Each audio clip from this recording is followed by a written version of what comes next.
आज हमारे पास आया है HP X3 160 कन्वर्टेबल लैपटॉप जो आमतौर पर बढ़िया चलता है, लेकिन इस बार यह खुद शटडाउन मोड में चला गया है।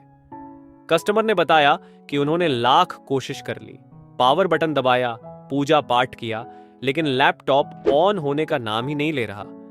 स्क्रीन पूरी तरह ब्लैक है, मानो इसने ब्रेक ले लिया हो।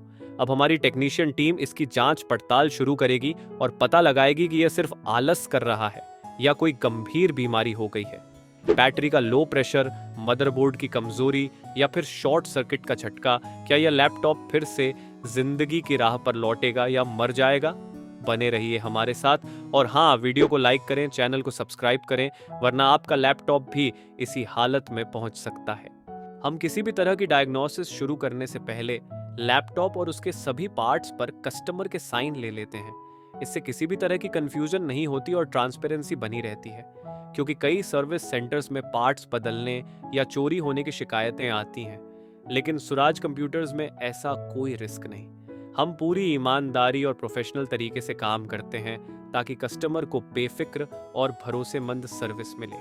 हमने लैपटॉप को अच्छे से डायग्नोज किया और पाया कि इसकी सबसे बड़ी समस्या पावर स्विच है, जो कीबोर्ड में ही मौजूद होता है और अब काम नहीं कर रहा।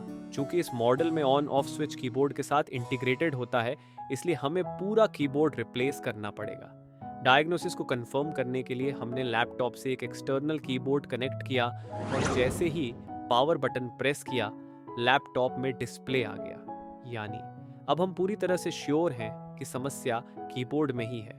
अब हम लैपटॉप का कीबोर्ड बदलेंगे और उसके बाद यह फिर से पहले की तरह स्मूथली काम करेगा।